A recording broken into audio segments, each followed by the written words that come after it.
teoría, nuestra última teoría, y así en el examen.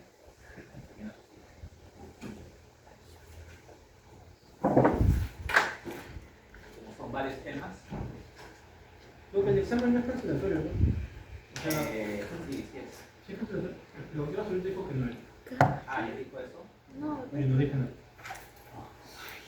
Y usted entendió no está, pero le voy a preguntar.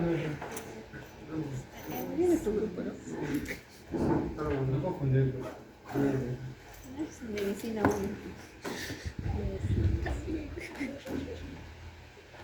Entonces haga repaso todo. Bueno, el segundo examen va a comenzar en renal, si no me equivoco. Renal, solíamos.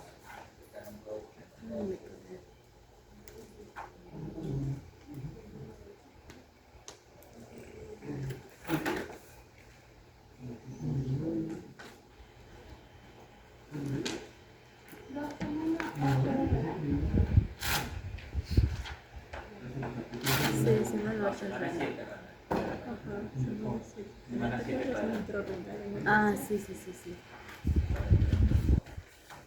Sino que hay una clase que está... No, hay 2 clases que están en Zoom.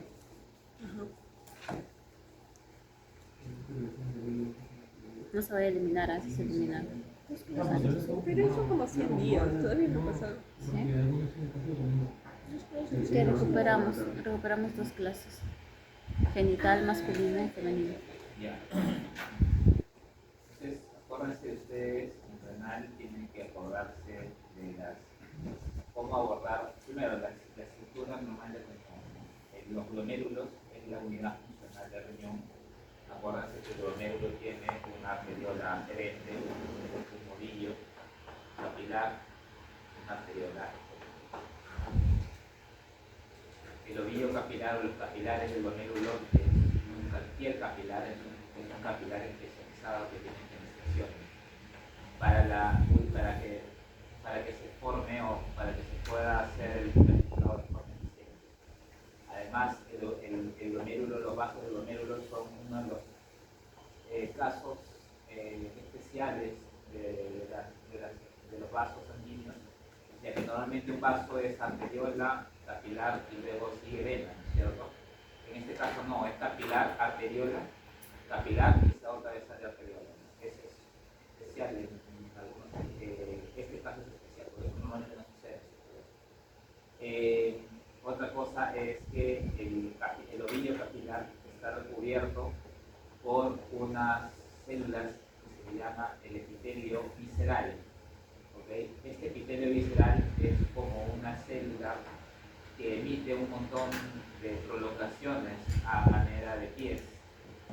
Entonces, el epitelio visceral, las prolongaciones del epitelio visceral se le va a llamar pericelos. Por lo tanto, el epitelio visceral también se le conoce como fósil. ¿Okay? Y va a haber otra cubierta de células epiteliales, ¿okay? Que se le conoce como el epitelio parietal. Entre el visceral y el parietal se encuentra un espacio que se llama espacio de Bruch. Y ese es en general el glomérulo. Y luego vienen los túbulos, ¿okay? Que principalmente vamos a tener la célula del epitelio tubular, epitelio también es una célula epitelial. Acuérdense que los túbulos tienen, independientemente de las células de los epitelios, las células de los túbulos tienen caras, ¿ya? Tiene la cara que hace la luz, es la cara apical, la cara que está entre célula y célula es la cara lateral y la cara que hace la membrana basal es la cara basal. ¿Ya? Eso es en general con respecto al glomérulo. ¿Ya? Ahora, hablando del ovillo, ¿ya? El ovillo, desde la sangre hasta el espacio de Woman hay varias capas. La primera capa que tenemos es la capa del endotelio, ¿no? El endotelio del capilar. ¿Ya? Acuérdense que es un endotelio especializado con fenestraciones, o sea, con huequitos. ¿Ya? Luego sigue otra capa que es la membrana basal, ¿ya?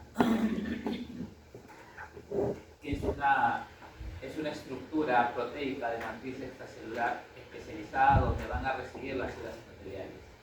Y finalmente, de forma discontinua se encuentran los pedicelos de los podocitos o de las células viscerales, ¿ok? ¿Ya?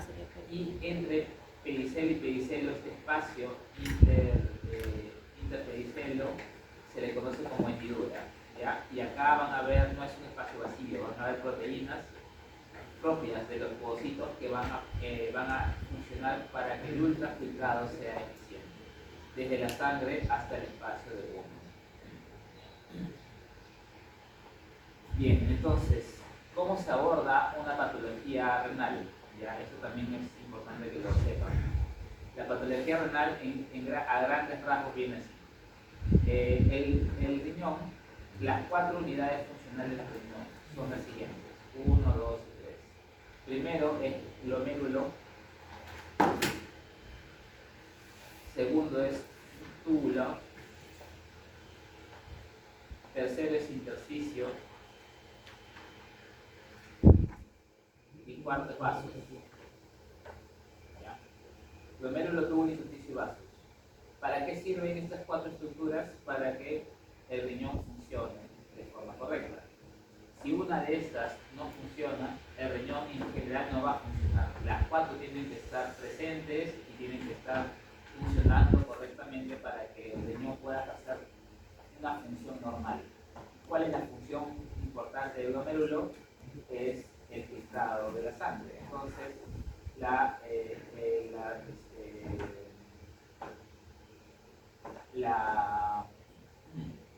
¿cómo se llaman estos? La función renal, ¿cuál es la función renal? Es el filtrado renal o el ultrafiltrado renal determina la función renal. El riñón tiene otras funciones aparte del filtrado, ¿no? Como por ejemplo puede ser endocrino, libera eritropoyetina, tiene enzimas para la formación de la vitamina D, pero su función más importante es el filtrado, ¿okay? Eso es lo más importante. Y si cualquiera de estos se ve afectado, este también se ve afectado, ¿okay? Entonces, vamos a ver lo siguiente. Si el glomérulo se afecta, clínicamente se puede manifestar en 2 formas principalmente: síndrome nefrítico y síndrome nefrótico. ¿Okay? Por lo tanto, si ustedes tienen un paciente con nefrítico, inmediatamente en sus cabezas deben pensar que el ANI se duele. ¿Ya? Eso es inevitable. ¿Ya? Ahora, si el ANI está en el túbulo, van a tener una necrosis tubular, ¿okay? Que puede ser aguda, lo más frecuente es que sea aguda y puede ser crónica también, pero lo más frecuente es aguda. Si tienen un daño en el intersticio, la enfermedad que ustedes van a ver es la nefritis túbulo-intersticial. ¿Ya? Y si tienen un daño en el vaso, acá no es variable, ¿no? Depende de qué vaso y depende de qué tipo de daño estamos hablando. Pero en general pueden ser trombos, pueden ser vasculitis, etc. Acá ya es mucho más variable las patologías. El síndrome nefrótico y el síndrome nefrítico es la manifestación clínica de qué enfermedad, la glomerulonefritis. ¿Okay? Entonces, glomérulo, ¿qué enfermedad vemos? Glomerulonefritis con 2 síndromes, nefrótico y nefrítico. Hay varios tipos de glomerulonefritis, vamos a verlo ahorita, pero cualquiera de estos puede manifestarse como nefrítico o nefrótico. ¿Ya? Túbulos tenemos necrosis tubular aguda, es la más frecuente, crónica también, intersticio, nefritis tubulo-intersticial y vasos variables, trombos, vasculitis, etc. Todos estas patologías de cada una de estas partes importantes del riñón van a producir irremediablemente una insuficiencia renal. ¿Okay? Ahora, la insuficiencia renal puede ser al mismo tiempo aguda o crónica. ¿De qué va a depender esto? La aguda o crónica va a depender del tiempo principalmente. ¿Okay? Ya no se llama insuficiencia renal aguda, ahorita se llama, creo que están diciendo daño renal agudo, me parece. Pero hace referencia a lo mismo principalmente. ¿Ok? Entonces acá es el tiempo, ¿no? El tiempo. ¿Ya? ¿Qué más? ¿Cómo sé que el riñón está con insuficiencia? Hay signos clínicos, ¿okay? Pero ¿qué dato me dice ya este riñón no funciona bien? Tenemos varios valores de laboratorio en sangre para decir que nuestro riñoncito no está funcionando. ¿va bien? Pero generalmente son dos, la urea y la creatinina, ¿ok? Principalmente la creatinina, porque la creatinina es de las que se elimina, casi todo se ultrafiltra y normalmente no se reabsorbe, ¿ok? Por eso es que es un buen soluto para medir función renal. Entonces, mediante estas pruebas podemos detectar si nuestra función renal está buena o no, ¿ok? Entonces, más o menos cada una de estas componentes del riñón tiene sus enfermedades y vamos a verlo rápidamente las más importantes, ¿ya? Comenzamos con las glomerulopatías. Bueno, acá está, me estaba olvidando. ¿Ok? Ahora, la insuficiencia renal habíamos dicho que puede ser por cualquiera de estos componentes, pero esta es una insuficiencia renal de tipo renal. Habrá otras enfermedades que pueden producir insuficiencia renal y el daño no está en el riñón, claro. Por ejemplo, las prerrenales, por ejemplo, ¿no? Prerrenales. ¿Cuáles son las prerrenales? Un ejemplo, el shock hipovolémico, por ejemplo. En el shock hipovolémico, el riñón no tiene daño en ninguno de estos cuatro componentes. El riñón está sano, el problema es la sangre, ¿no? Pero doctor, el vaso no está bueno en el riñón, el problema es que no llega a la sangre y produce insuficiencia renal. Entonces, este es un caso de insuficiencia renal de tipo prerrenal. Posrenal, por ejemplo, en las uropatías obstructivas o renal, ¿no? Por ejemplo, la hiperplasia benigna de próstata, la HF. La hiperplasia benigna de próstata pues una obstrucción de la uretra prostática y, bueno, por la estasis se pierde la función renal, el riñón está bien, el problema es la obstrucción, entonces es posrenal. ¿Okay? Entonces, un riñón puede ser insuficiente porque uno de sus cuatro componentes puede estar dañado o porque puede estar idéntico en los cuatro componentes, pero hay causas prerrenales y postrenales. Y la causa y las insuficiencias renales asociadas a un daño de cualquiera de estos componentes se llama de tipo renal. ¿Ya?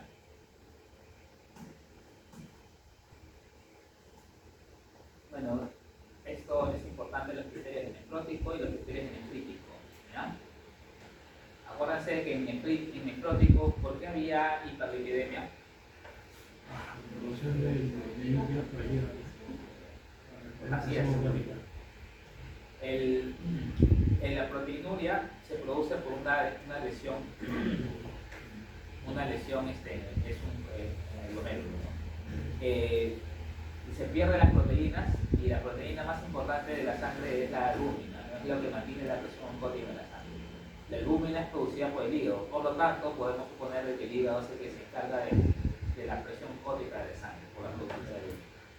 Si se pierde albúmina por orina, ¿okay? El hígado intenta compensar el mecanismo, compensar la baja de la presión oncótica y lo compensa sintetizando otras proteínas que son más rápidas, más sencillas y no necesita tanto trabajo de producirlas. Y una de estas es las lipoproteínas. ¿Okay?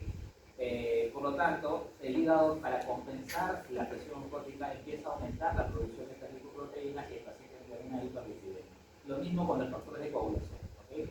Los factores de coagulación también son proteínas sintetizadas por el hígado, ¿okay? Y por eso también produce hipercoagulabilidad. ¿Okay? Eso es por un lado, y por otro lado también la hipercoagulabilidad se debe a que se pierde también proteínas anticoagulantes o antiagregantes, y eso también presenta la hipercoagulabilidad. Bueno, explico también lo que se lee. Vamos a hablar de las glomerulonephritis.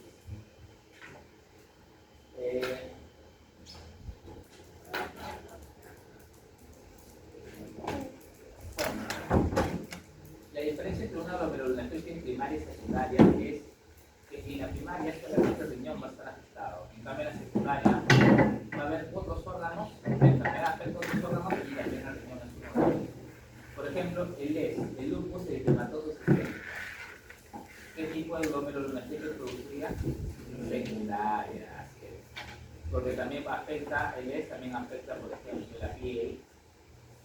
El lupus también afecta las articulaciones, no solamente el riñón. El riñón es parte de la gama de complicaciones o de lesiones que pueden producir la enfermedad. Pero, por ejemplo, el cambio es mínimo. primaria, ¿no? Primaria. El cambio mínimo no se manifiesta hasta el momento, no se manifiesta en otro orden, solo en una región. Primaria y secundaria. ¿Ya?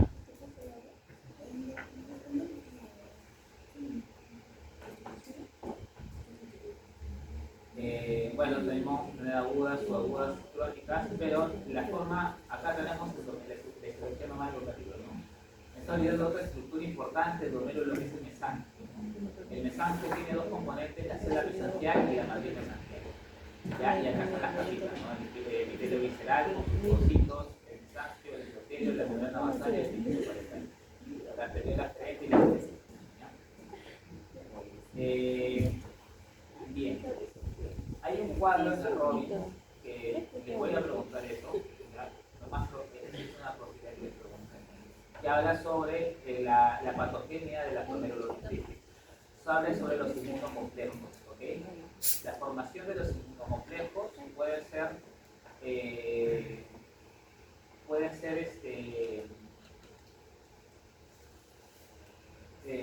bueno, por depósito. Uno era que se forman fuera del glomérulo y se depositan, y otro que se forman dentro del glomérulo, ¿okay? Y cada uno tiene el antígeno del inmunocomplejo, puede ser primario del glomérulo o puede ser fuera del glomérulo. Ese cuadro lo leen bien, ¿ya? Esto va a preguntar también. A ver, y luego la glomerulonefritis, no, ya. El Robbins divide la glomerulonefritis por síndrome nefrótico y nefrítico. ¿Ya? Esa clasificación es mucho más adecuada y es mucho más entendible, ¿ya? que esta clasificación que podemos hacer, ¿ya? En general, ¿cuáles producen nefrótico y cuáles producen nefrítico? Nefrótico van a producir las glomerulonefritis, los glomerulopatías que afectan la hendidura de los povocitos. O sea, cualquier lesión que afecte la hendidura de los povocitos va a producir síndrome nefrótico, ¿okay? Porque la hendidura es la que más está relacionada con evitar que las proteínas se salgan. O sea, evita que las proteínas se salgan a rangos nefróticos, o sea, más de 3.5, ¿no? Y de alto peso, proteínas de alto peso, como la lúpula. En cambio, las que producen nefrítico son las lesiones que afectan al vaso del endotelio, que se rompe el vaso, ¿ok? ¿Qué se va a salir? Lógicamente las proteínas, pero también se sale la sangre, ¿no? Por eso es que el síndrome nefrítico viene como hematuria. En cambio, en el síndrome nefrótico no vemos hematuria, solamente vemos proteínas, ¿okay? Más o menos así para que lo entiendan. Pero apréndanse las glomerulonefritis en dos tipos: síndrome nefrótico y síndrome nefrítico, ¿okay? Por ejemplo, les puedo preguntar, ¿es verdadero o falso? ¿La enfermedad de cambio mínimo produce síndrome nefrítico? Falso, porque produce síndrome nefrótico, porque afecta a las hendiduras. Después, bueno, esta es la glomerulonefritis.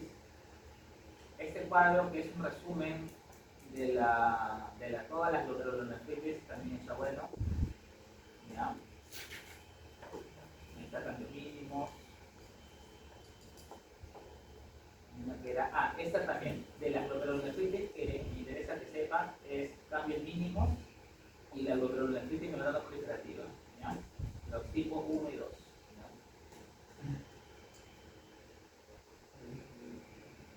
¿Cuál es la glomerulonefritis postinfecciosa más frecuente? Bueno, la post-extensopósita, así es, esa es la más frecuente de todas. ¿Se produce nefrítico o nefrótico? Nefrítico, muy bien, nefrítico. ¿Okay? ¿Por qué? Porque los inmunocomplejos lesionan directamente el vaso, lo rompen y le sale la sangre por el glomérulo.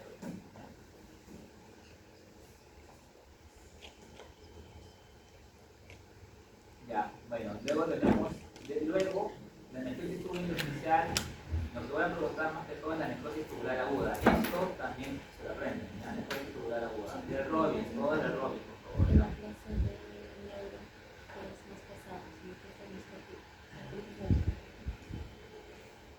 Acá, la necrosis tubular aguda, ¿cómo se divide? En causas de tubularidad. Hay dos tipos, ¿no?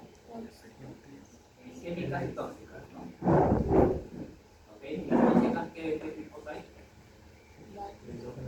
Endógenas y exógenas. Ya, muy bien.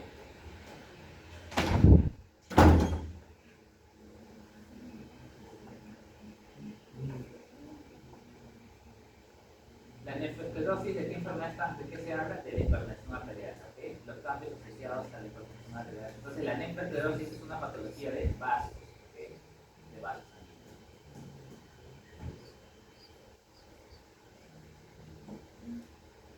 Anestesia renal.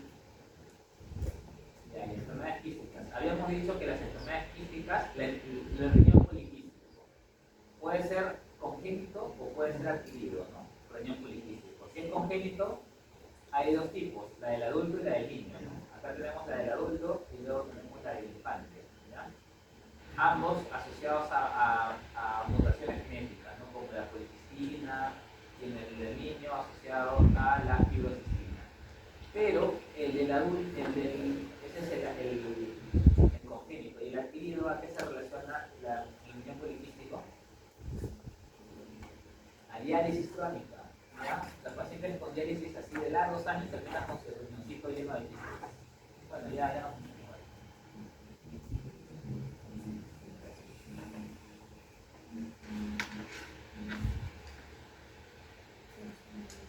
Ya, ese es el riñón. Riñón 1, riñón 2. Tienen una pregunta Melissa, ¿no? Acuérdense que todas las preguntas, todo lo que se toma en el examen es de Robin, ¿ya? Todo del Robin. Nada de otro lado que sea de Robin.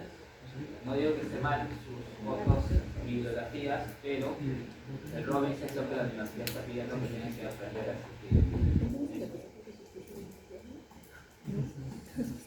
Ya, carcinoma renal. ¿Cuál es la neoplasia maligna del riñón más frecuente?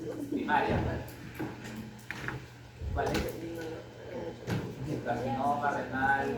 El carcinoma de células renales de células claras. ¿Qué se llama ya? Carcinoma de células renales de células claras. Es el nombre que la OMS sugiere que se debe nombrar.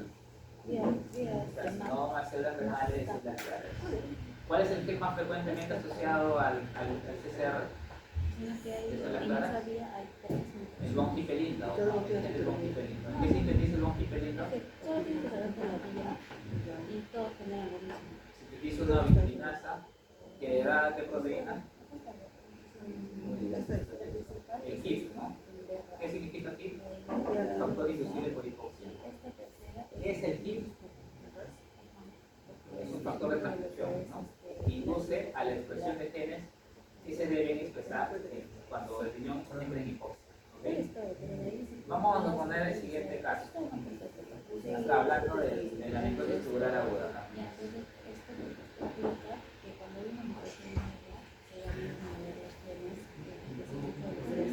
Bueno, es fácil.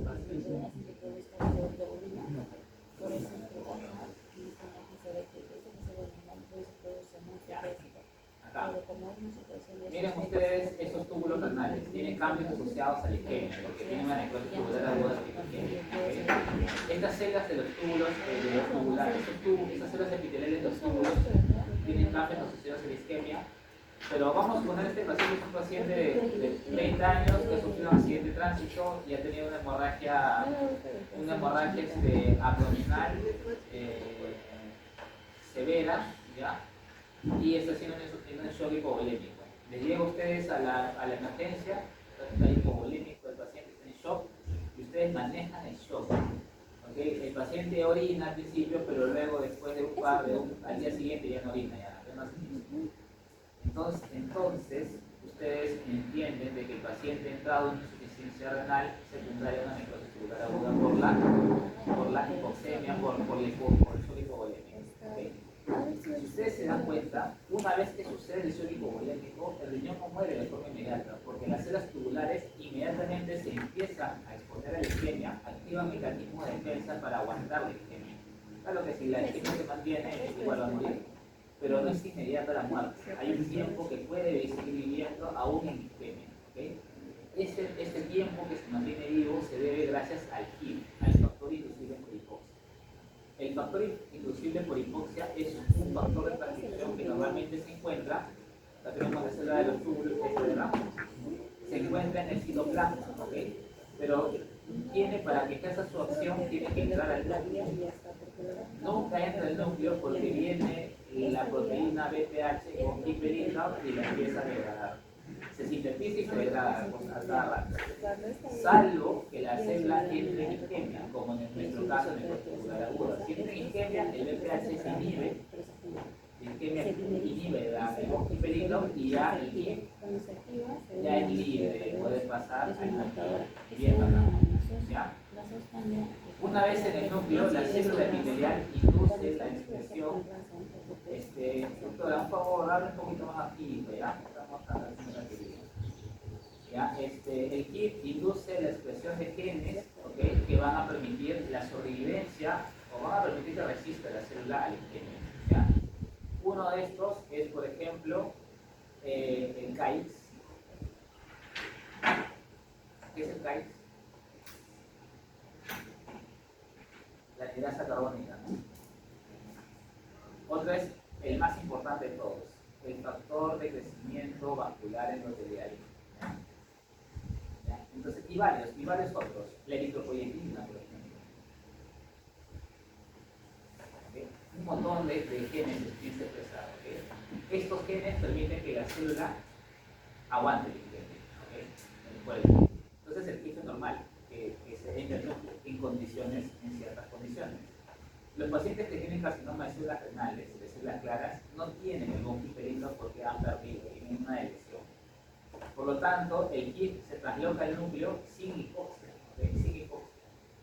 Y está constantemente la célula expresando el factor de crecimiento vascular endotelial, que es un factor de crecimiento que induce la proliferación celular. Y eso es el gen más frecuente observado en carcinoma renal de células claras. Perdón, la modulación del bronquiolino. Es más frecuente en pacientes mayores, ¿okay? Es el más frecuente de los tumores renales, carcinoma renal de células claras, ¿ya? Acá está, claras, ¿no? Tenemos otro como el papilario cromófobo. Estos son los tres más frecuentes. Acuérdense siempre de las neoplasias malignas del riñón. Los tres más frecuentes: células claras, cromófobo, carcinoma cromófobo y carcinoma papilar. Son los tres. Hay un montón, ¿no? Hay como 10 tipos de carcinomas renales, pero esos tres son los más frecuentes, ¿ya? Y entre los tres, el más frecuente de lejos es el carcinoma renal. ¿Ya? Normalmente es una neoplasia, sí, es una neoplasia bien circunscrita, ¿okay? Tiene un centro necrótico, abundante hemorragia, porque por la proliferación de vasos secundaria a la activación del kit, ¿no? Abundante hemorragia, necrosis, y es bien circunscrito. Acá está, acá tiene una hemorragia, pero es bien circunscrito por favor. ¿Cómo se ve la célula? Así. Estas células son túbulos, antiguamente, antes son túbulos. Están creciendo, ¿por qué? Por el factor de crecimiento inducido por la pérdida de bronquiolino. Y miren qué curioso que también al mismo tiempo proliferan los vasos. Pero claro, el factor de crecimiento endotelial vascular, o sea, ¿cómo crece? La célula libera el factor de crecimiento y así misma se empieza a estimular autoplena o paraplenamente a las neoplásicas, pero también como un daño colateral, como un efecto colateral, los vasitos también empiezan a proliferar, porque ahí también reciben su dosis de factor de crecimiento. Pero los vasos no son neoplásicos, solamente las células celulares. Por eso es que se ve la clásica, la característica histológica de red en malla de gallinero, ¿okay? Red en malla de vasos en red en malla de gallinero. La red en malla de gallinero es el característico del carcinoma. El carcinoma papilar tiene dos tipos. ¿Ya? Y el cromófobo. Me estoy olvidando. ¿Qué marcadores pueden brindarme carcinoma de células claras? De células claras principalmente. Inmunohistoquímica. Tenemos el CCR, que es uno. El CD10 es otro. El CD10, el CCR y la vinilina. Y el otro es el CAIX, que es la hidrasa carbónica 9. ¿Ya? CAIX, CAIX. El 9 es en romano. CAIX, CD10, dimentina. ¿Qué dije? Y CCR. Que es antígeno de células renales. ¿Ya? papilar que te expresa C-carciel. Y que también C-carciel. El cromófobo también C-carciel.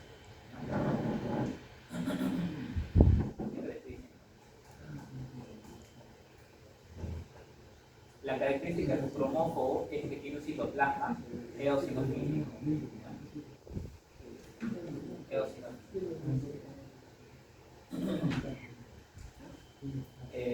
Las células del carcinoma cromófobo son células poligonales tipo hoja o leaf-like, tipo hoja, como la hoja esa, la de una planta que le dicen de oreja de elefante, tipo hoja, y no tiene la proliferación de Bach en malla de Guinero que sí tiene el carcinoma de las claras.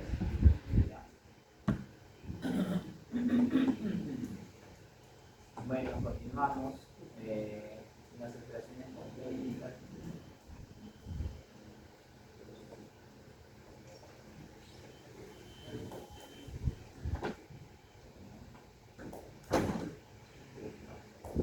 Allá, patología cardiovascular. ¿Cuál es la neoplasia maligna más frecuente del tracto urinario? Facilito, carcinoma urotelial.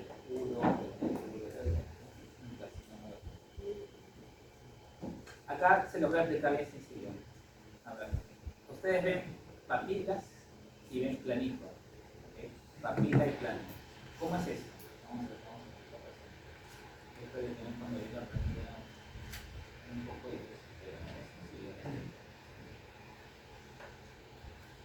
el carcinoma, o sea, el final es un carcinoma, un carcinoma urotelial invasivo, ¿no? O sea, que se esté metiendo, que haya roto la membrana basal y se esté metiendo en la lámina propia, ¿ya?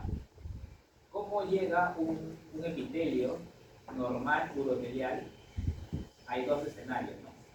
Urotelio normal. ¿Cómo llega a transformarse a un carcinoma urotelial invasivo? Hay dos vías, dos mecanismos para poder llegar a un invasivo. La vía de las lesiones papilares, y la vía de las lesiones planas, ¿ya? Planas. No hay una vía, hay dos en este caso. Y tal vez hay más, pero no, las oídas no son descubiertas, pero las más importantes son dos, las papilares y las planas. ¿Cómo es las papilares? El urotelio normal empieza a formar papilas.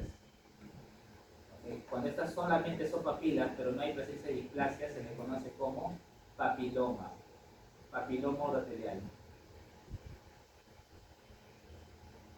Si las papilas se hacen mucho más frondosas, se le conoce como un nombrecito que es largo, pero bueno, que se hace. Se llama tumor neoplasia papilar de bajo potencial maligno, así se le llama. Neoplasia papilar de bajo potencial maligno, ¿ya? Si esta neoplasia frondosa además empieza a una displasia de bajo grado, se le conoce como carcinoma papilar urotelial de bajo grado, no invasivo, así se llama. Carcinoma papilar urotelial de bajo grado no invasivo. ¿Ya? No es que yo me lo invente, así ya. También para mí pesado así. Pero bueno. Si lo mismo adquiere una displasia de alto grado, es igualito, carcinoma papilar urotelial con displasia de alto grado no invasivo. ¿Y qué seguiría después? El carcinoma urotelial invasivo. Ya está. Ahora, ese es por la vía de los papilares. Por la vía de las planas, ¿cuál sería? Simplemente decimos el cuadrito. Sería displasia plana.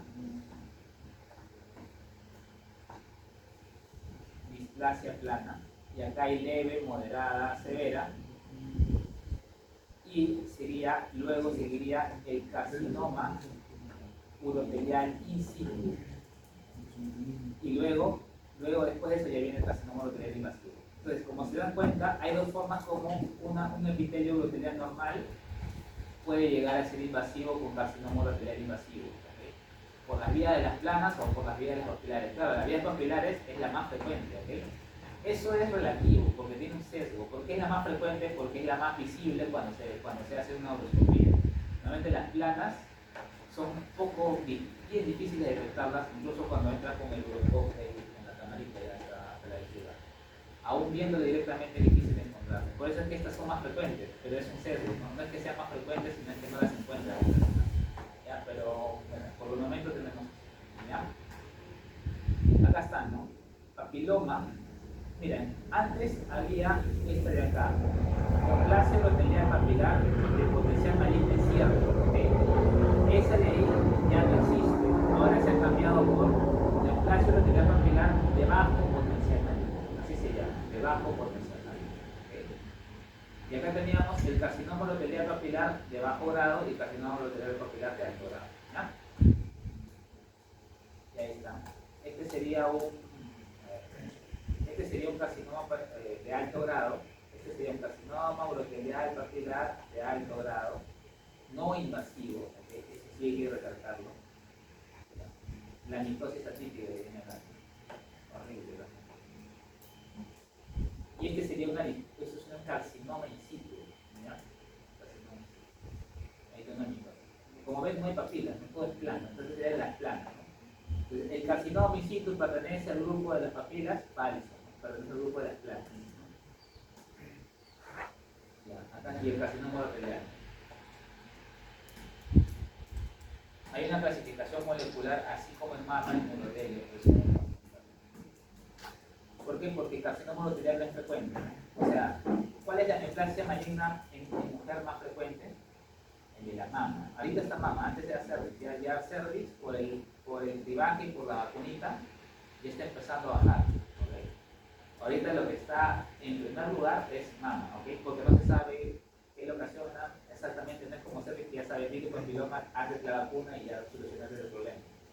En el caso de la mama no se sabe todavía con bastante certeza. Hay factores de riesgo, pero no hay directiva. Entonces, la edad, ¿no? La alimentación, ¿no?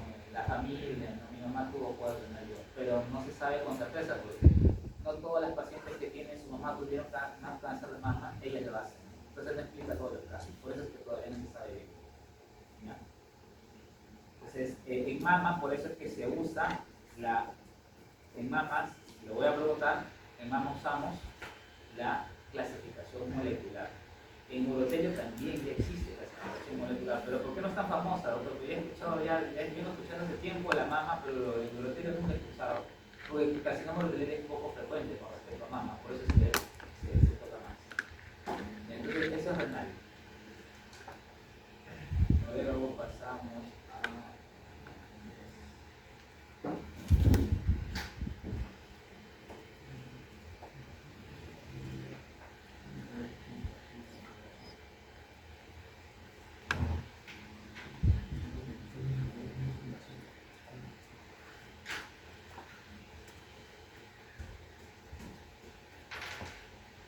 Bueno, inflamatorias, nos vamos al frente a cáncer de cervix.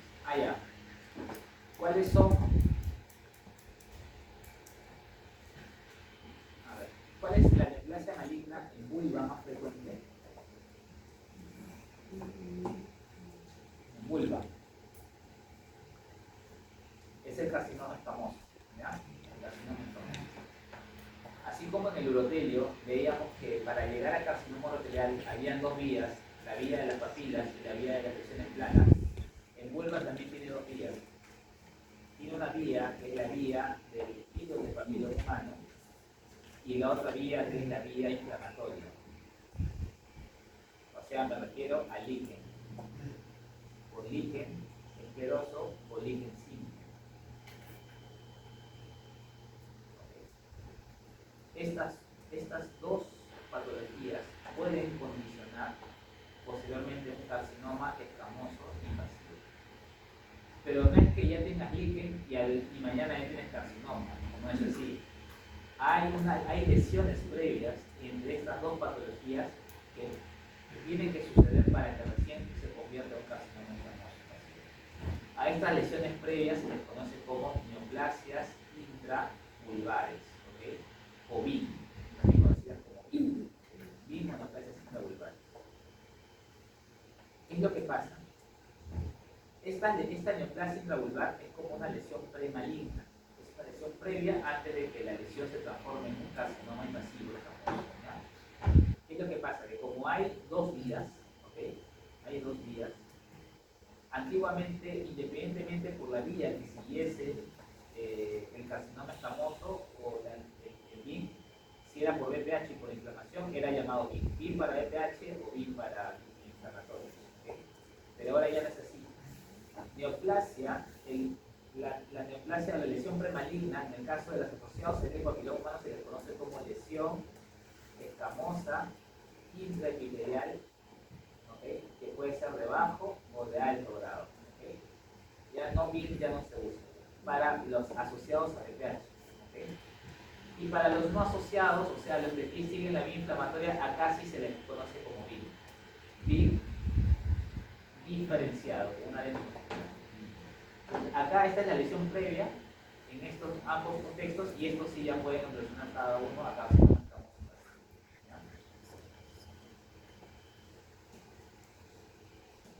Esto es en vulva. Ahora, el condiloma fuminado ¿es o no asociado a virus papiloma humano? Claro, el condiloma es una lesión asociada al virus papiloma humano. Pero doctor, ¿por qué le dice condiloma? Si me dijo que las lesiones premalignas o lesiones previas asociadas a virus papiloma humano se les llamaba lesión intraepitelial escamosa, por esta se llama condiloma. Porque arbitrariamente puedes también llamarle LIE de bajo grado papilar. Es como que su nombre arbitrario. Pero es como que este es su sobrenombre, ¿no? Condiloma. Pero su nombre adecuado es lesión intraepitelial de bajo grado papilar. O condilomatosa. Normalmente, o sea, si tú pones este diagnóstico está bien. La OMS lo acepta. Pero realmente es un LIE, es una lesión intraepitelial de bajo grado. ¿Ya? Porque está asociada al virus papiloma humano, de alto o bajo riesgo oncogénico. El papiloma. Los papilomas son grandazos, pueden llegar a ser de tamaño. Una colección. A pesar de que pueden ser tan grandes, son de bajo potencial maligno. Los VPH, o sea, 11 y 16. Ya bueno, el carcinoma escamoso de vulva asociados a BPH y los otros están asociados a la vía inflamatoria líquen, y los no asociados a carcinoma. Asociado a líquen.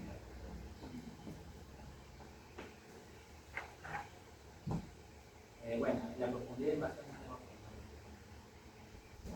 es ya, y si en vulva había BIM, ¿cómo se llamará en vagina? En vagina se llama VAIN. ¿Por qué se llama VAIN? Así la puesto. Me imagino para no confundirse con el BIN de la vulva, ¿no? Va de vagina. VAIN. Y también están asociados a virus de papiloma humano, los de vagina, ¿ok? Estamos hablando de esto de vagina. Sarcoma botrioides, ¿a qué grupo pertenece? El sarcoma botrioides. El sarcoma botrioides es un tipo de rabdomiosarcoma embrional. Rabdomiosarcoma es una variante de rabdomiosarcoma embrional. Y sucede normalmente en vagina, puede suceder también en cervix, ¿okay? Y ese paciente porque es embrional, acuérdense, embrional puede suceder en dónde, en qué grupo etario, en pacientes niñas, niñas de 5, 6, 7 años.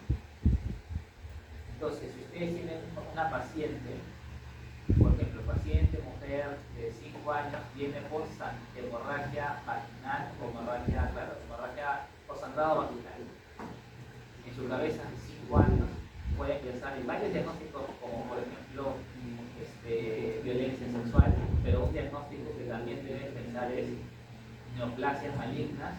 El más frecuente es sarcoma botrioides o rabdomiosarcoma embrional, exactamente. una variante, ¿ok? No es que sea solo el rhabdomyosarcoma en no solamente está en vulva. Pueden haber en otros órganos, como por ejemplo en órganos que tengan músculo esquelético, ¿no? Porque el rhabdomyosarcoma es una neoplasia maligna de músculo esquelético. Pero la variante botrioides es de la... Y acá está, nos sale como un polipito y hemorragia. Esta es una niña probablemente. El rhabdomyosarcoma produce una característica histológica que se le conoce como cambium layer o capa de cambio, le dicen, más o menos así. Estas células que ustedes ven acá, como es un rhabdomyosarcoma, sarcoma, acuérdense que son fusiformes la mayoría. Estas células neoplásicas, cuando llegan al epitelio escamoso de la vagina, empiezan a como que a disminuir. Se crea como una capa que divide el epitelio escamoso y la parte de la neoplasia maligna. Eso se llama cambio de capa, algo así. Bien, hablemos ahora de cervix. Cervix, a ver, les pregunto, ¿cuál es la causa más frecuente de cervix, de la etiología? Virus-papiloma. ¿Cuáles son los altos riesgos progénicos de los virus de papiloma? Los serotipos. 16, 18. ¿No es cierto? ¿Qué parte del cervix infecta? ¿El exo, la transición o el endocervix? Transición. ¿A qué capa del epitelio infecta el VPH? ¿Cuál? Basal. Muy bien, la capa basal. Por lo tanto, para que este virus, por ejemplo, acá está el virus, si bien feliz acá, infecte la capa basal, ¿qué tiene que haber? Disrupción del epitelio, si no, no va a poder llegar, ¿no? Entonces, por eso que se transmite por transmisión sexual, ¿no? Porque siempre hay esos lesiones mecánicas durante los actos sexuales, ¿ya? Y por eso es que el virus puede acceder. ¿Qué otro factor de riesgo está asociado a virus de papiloma humano? Las infecciones de transmisión sexual. ¿Por qué? Porque las infecciones de transmisión sexual te destruyen el epitelio y ya le hace más fácil al virus poder entrar a la basal. Por eso que son más frecuentes en este tipo de pacientes. En la transmisión sexual es un factor de riesgo, ¿ya? Entonces acá tenemos el VPH. Acuérdense, cuando es bajo riesgo, VPH de bajo riesgo o LIE de bajo grado, también se le puede llamar como condiloma, ¿ya? Miren, doctor, yo en el hospital he visto que le dicen lesión intraepitelial y otros le dicen neoplasia intraepitelial cervical. ¿Cuál es la diferencia entre LIE y NIC? En primer lugar, LIE es la nomenclatura que se refiere por el momento. NIC ya no se usa, o sea, no es que no se use, sino es que la OMS y el sistema de defensa sugieren que empiece a usarse menos y se use más bien LIE, de alto y bajo grado. Entonces, antes había sido NIC 1, 2 y 3, ¿okay? Y luego el 3 que venía, invasivo. ¿Okay? ¿Cómo era? Si la tibia o la displasia era solo en el tercio inferior, era NIC 1. Si era en los 2 tercios inferiores, era NIC 2. Y si hiciera todo el grosor del epitelio, era NIC 3, ¿no? Entonces ya le faltaba una lista ¿para qué? Para equipar, ¿cierto? Lo que pasa es que muchas veces había mucha variabilidad interobservador entre 2 y 3. O sea, algunos decían que, por ejemplo, un avión llega a 2 y otros decían que era 3. Y eso producía confusión. Y realmente diferenciar entre 2 y 3 no tiene mucho sentido porque los dos se manejan igual. Así que Bethesda decidió a estos, al 2 y al 3, encerrarlos en un grupo que es lesión LIE de alto grado, bueno, 2 y 3 es de alto grado. Y el NIC 1 le pusieron LIE de bajo grado. Entonces, ¿cuál es la que se debe usar? Esta. Idealmente esta. Pero todavía es aceptable usar NIC. Todavía. No sé si ustedes han escuchado, pero dicen que los NIC 1 pueden volver a ser, pueden regresionar y ser epitelio normal. A ver, por ejemplo, vamos a suponer que tienes una paciente mujer de 35 años, ¿ok? Y le diagnostican NIC 1 por biopsia. Pasa un año, le vuelven a hacer biopsia y sale negativo. ¿Qué pasó acá? Normalmente el NIC1 antiguamente era conocido como displasia leve, ¿no es cierto? Displasia leve, ¿ok? Pero doctor, si esto fuese una displasia leve, ¿por qué regresiona si supuestamente la displasia es un evento irreversible? No debería regresionar, debería ya inevitablemente seguir avanzando hasta el carcinoma invasivo. ¿Por qué pasa esto? En la realidad pasa esto muchas veces. ¿Okay? Esto se debe a que no todos los NIC1 son de verdad verdaderas displasias. Hay un NIC1, un grupo puede ser displasias verdaderas y otro grupo puede ser solamente efectos citopáticos de los virus. Lo que pasa es que si es displasia o si es un efecto citopático, ambos a la histología se ven idénticos. Por eso es que si un NIC1 puede ser de que sea una displasia verdadera o puede ser que solo sea un efecto citopático. Eso explica por qué algunos NIC1 regresionan a lo normal, porque solamente fue un cambio por el virus, un cambio en la célula por el virus. ¿Okay? Entonces, doctor, ¿cómo sé si mi NIC1 es una verdadera displasia o si es solamente un cambio citopático? Lo observas. ¿Okay? Entonces, bueno, si en un año persiste el NIC1, no ha regresionado, o perdón, en 6 meses. Y luego de 6 meses más persiste nuevamente, se le llama NIC1 persistente y ahí probablemente sea una verdadera displasia. O por ejemplo, o si era NIC1 y luego avanzó NIC2, verdadera displasia, ¿cierto? Pero si regresionó fue solamente una displasia, así que no asusten a su paciente porque simplemente NIC1 no significa que por eso es que la observan. Si no, por ejemplo, ¿cuál es el tratamiento del NIC1? Es observación, ¿no? Volver a pedir un PAP cada 6 meses o al año. ¿Cuál es el tratamiento de un NIC2 o un NIC3? Como vimos acá, cono, sacarlo de la infección. ¿Okay? ¿Por qué no le hago cono en el NIC1, doctor, si ya es una displasia? Porque ya hemos dicho que no todos los NIC1 son displasias, algunos son efectos citopáticos y por eso que algunos regresionan a la normalidad. Por eso es que en NIC1 lo observas y en NIC2 y NIC3 sí le sacas, le haces cono. Hay dos tipos de cono, el cono LIP y el cono fluido. ¿La otra opción cuál sería? Ya le sacas el útero. El útero se le saca ya en pacientes que ya tienen paridad sexual. Ya terminaron sus hijos, ya no quieren tener más hijos, o ya entraron, están en la perimenopausia. Ahí le sacan. Opcionalmente le dicen a la paciente, señora, tiene cosas que se. Pero si es una paciente todavía está en la etapa de fertilidad que puede dar a luz, dependiendo de la paciente, lógicamente se le puede optar por un cono. Le sacan solamente el cervix, acá está el cuellito, el orificio, y le sacan la zona transicional, porque se sabe que en la zona transicional está la lesión. Ustedes cuando vayan a hacer el frotis, el cepillo lo tienen que meter en la zona transicional, no lo vayan a transportar en el exocervix, ahí no van a encontrar nada de pH, tienen que entrar en el huequito, que está en la zona transicional. Ahí frotan y luego en la lámina lo desmontan, ahí van a encontrar el papalito. Ya, entonces, ¿esto qué sería?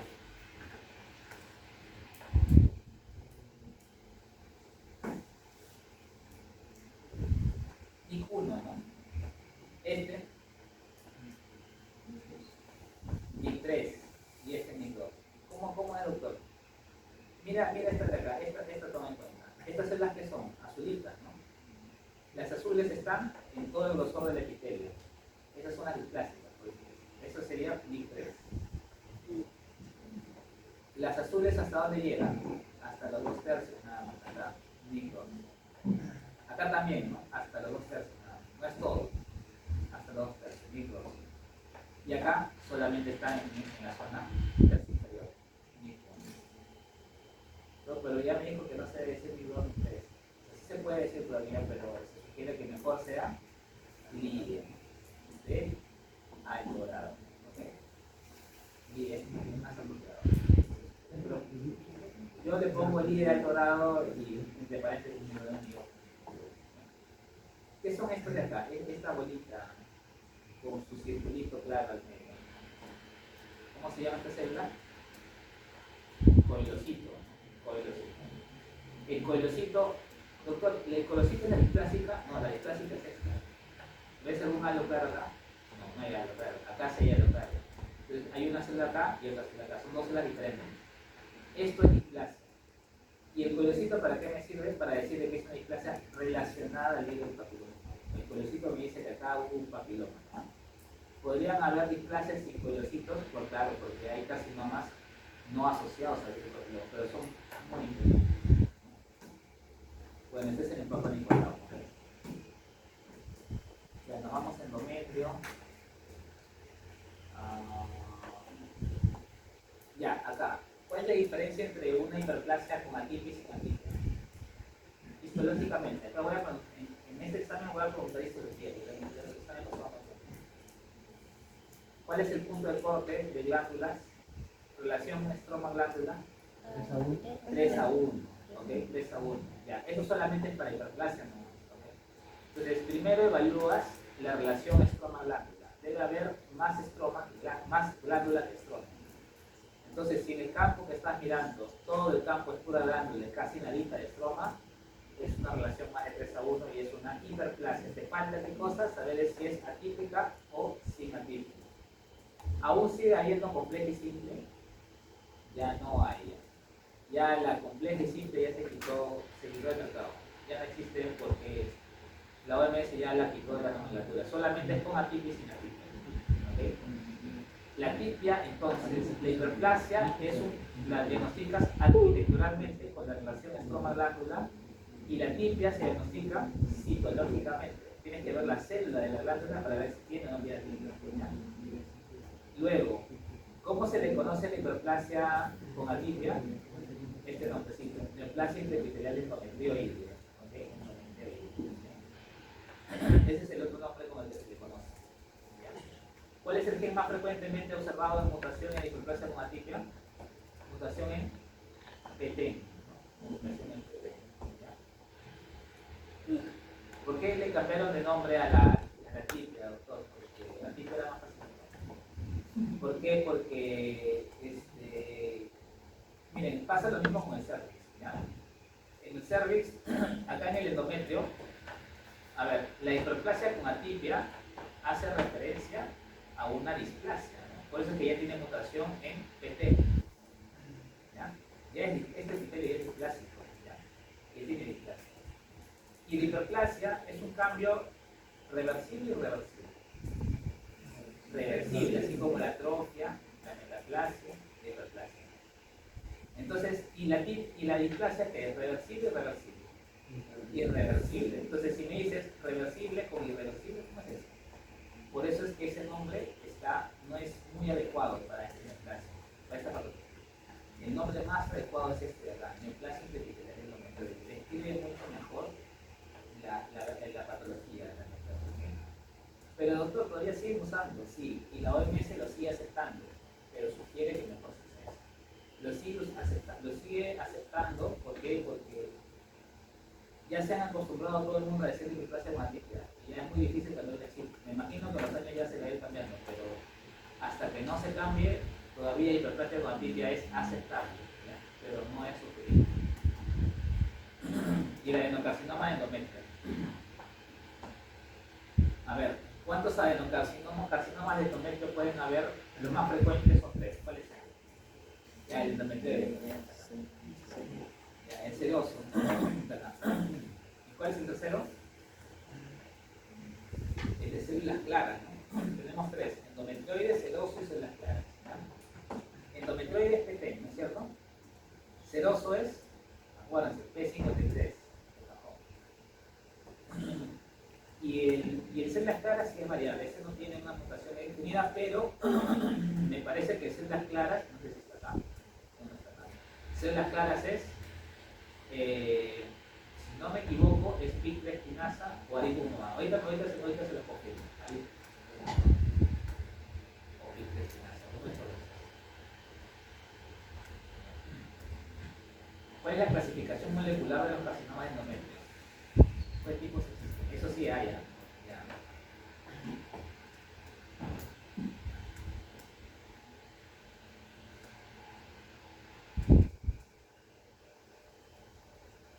Ya tenemos 2. Tenemos uno con mutación en el gen epsilon del ADN polimerasa. O sea, mutación en gen poli. Así nomás. Polimerasa epsilon. Resumida epsilon. 2. Mutación en P53. Perdón, es 2 es NSI, inestabilidad microsatélite. 3 es copias altas, se le llama copias altas. ¿Y qué mutación hay en el grupo de copias altas? El P53. Y 4 es copias bajas.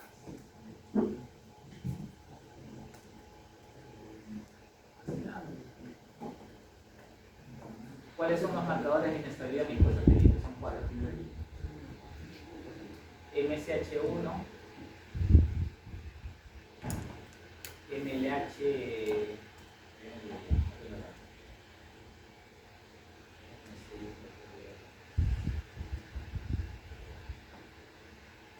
acá está, MLH1, MS2, MSH2 y MSH6, ¿ya?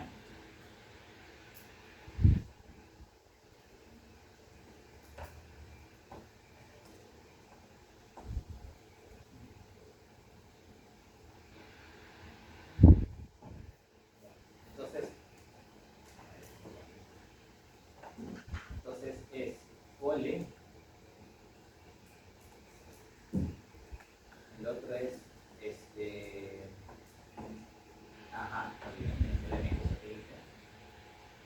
el otro es copias altas, P53, entre paréntesis, y el otro es copias bajas. Así como en mama, ¿no? Luminal, terros envejecido, ultra negativo, tratamiento. ¿Qué más? Acá está, ¿no? El sedoso normalmente es P53 positivo. Por lo tanto, ¿qué grupo de la clasificación molecular será el sedoso? El de copias altas, ¿no? Así es, exacto. El sedoso casi siempre es copias altas. Leiomioma. ¿Cuáles son los 4 características histológicas que diferencian un leiomioma versus un leiomyosarcoma? Son 4 características que tienen que buscar para poder diferenciar estas 2 neoplasias de músculo liso. Una es benigna y la otra es maligna. Ya es la siguiente. Atipia nuclear, mitosis, necrosis y bordes tumorales y cicatrices. Eso tiene un leiomyosarcoma. Por lo tanto, el leiomioma no tiene. El leiomioma no tiene atipia, no tiene necrosis, no tiene mitosis y no tiene bordes infiltrativos, no tiene bordes bien definidos. ¿Okay? Pero hay una variante de leiomioma que se llama bizarro, y dice que tiene núcleos bien pleomórficos. Entonces, ¿por qué sigue siendo leiomioma? A ver, acuérdense, para que sea leiomyosarcoma tienen que estar los 4 presentes. O sea, las 4 características tienen que estar dentro del tumor. Tiene que ser infiltrativo, tiene que haber mitosis, tiene que haber necrosis y tiene que haber atipia nuclear. Si solo hay atipia, no es. Si solamente hay mitosis, tampoco es. Si solamente hay necrosis, no es. Si solamente tiene bolsa, si solamente hay 1 o 2 de estos, no es. Tienen que estar los 4. ¿Ya? Por ejemplo, si solamente hay mitosis y no hay lo demás, ¿cómo se llamaría? Leiomyosarcoma o leiomioma. Leiomioma, pero ¿qué variante? Sería leiomioma altamente mitótico, ¿no? Si tiene atipia nuclear y no tiene lo demás, leiomioma con células hexágonas. ¿Ok? Ya, paso. Si tiene necrosis y no tiene nada de más, leiomioma apopléjico. Hay un montón de variantes. Los leiomyosarcomas, sin embargo, tienen 3 variantes nada más. ¿Cuáles son? Tiene la variante convencional, la epitelioide y la mixoide.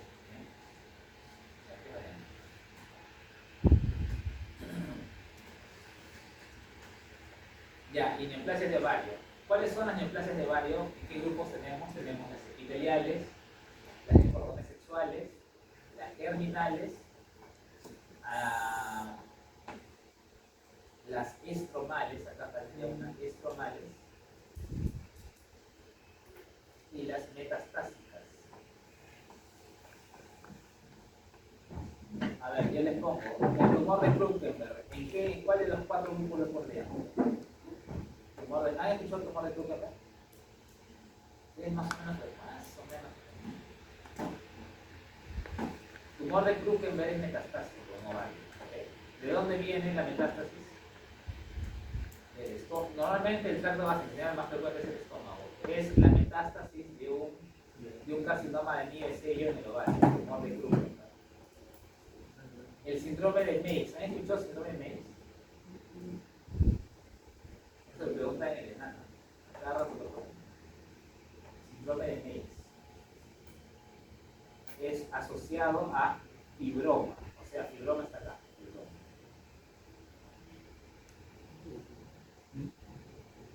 O sea, eso tienen que entender. Eso es lo más importante para mí en ovario. Porque ovario es un montón. Solo ovario nada más. Pero eso es lo más importante, que reconozcan los grupos de neoplasias que hay en el ovario. Epiteliales, estromales, cordones sexuales, germinales, estromales puras y metástasis. 5 grupos. Hay hasta 6 o 7, pero esos 5 grupos son los más importantes. ¿Cuál es el más frecuente de todos? El epitelial.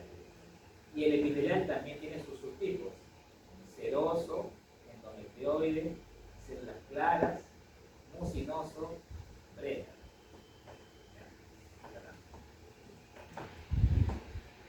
Y el seroso tiene sus subtipos. El bajo grado sí es carcinoma, lógicamente. Ahora, estos epiteliales tienen seroso, endometrioide, células claras, mucinoso, drena. Cada uno puede ser benigno, borderline o maligno. Igualito a este, ¿no? Igualito a este 3, igualito a este 3, igualito a este 3, igualito a este 3. ¿Ya? Cada uno. Entonces, existe seroso benigno. ¿Cómo se llama el seroso benigno? Cistoadenoma seroso. El seroso borderline, tumor seroso borderline. Y el seroso maligno, ahí recién puede ser cualquier otro tipo, de alto grado y de bajo grado.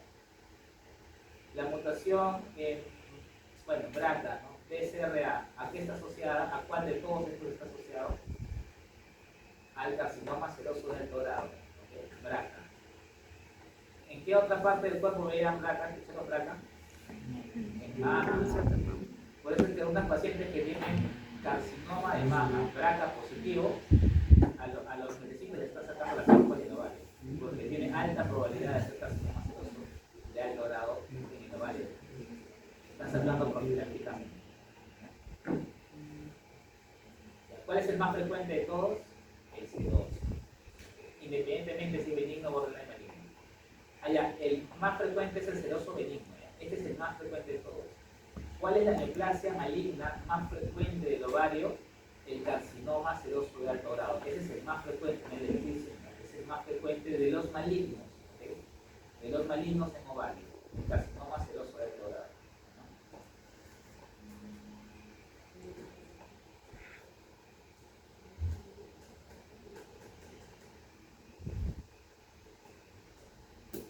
¿Qué epitelio tiene el Brenner? Transicional, o sea, así para que se acuerden, urotelio. O sea, tiene seroso como en la trompa. El seroso se parece al epitelio de la trompa de falopio. El mucinoso se parece al tracto gastrointestinal, tanto el moco o al endocerdo. El endometrioide se parece al endometrio. El células claras, bueno, ese sí es más variable. Y el Brenner se parece al urotelio. ¿Cuál es el tumor germinal más frecuente? Germinal. El teratoma. Eso lo hicieron en práctica. ¿Cuántos tipos de teratoma hay? Maduro y maduro. El maduro es el más frecuente. El estrumo ovario, ¿a qué neoplasia pertenece? ¿A qué grupo? El estrumo ovario. No van a decir ese mal.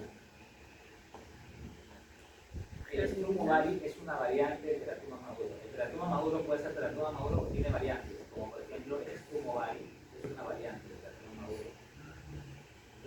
Por ejemplo, el quiste dermoide es otra variante del teratoma maduro. Okay, esa es otra variante. Entonces, Strummovari pertenece a los germinales. Okay. ¿Qué otra neoplasia germinal con la que acabo de ver en 2 semanas? Una niña de 15 años. Acá tenemos el teratoma, es uno de ellos. Luego tenemos el tumor del saco vitelino. Luego tenemos el carcinoma embrionario. Y luego tenemos el disgerminoma. Esos son los 4 más frecuentes de germinales. En teratoma tenemos, perdón, el maduro y el inmaduro. Este es el más frecuente también.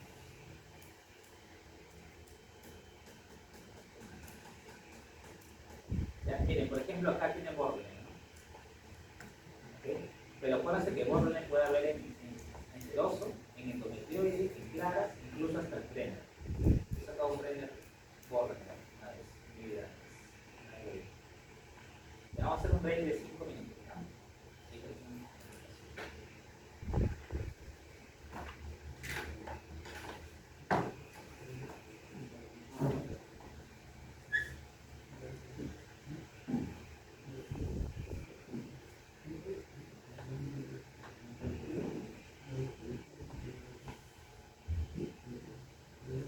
dices?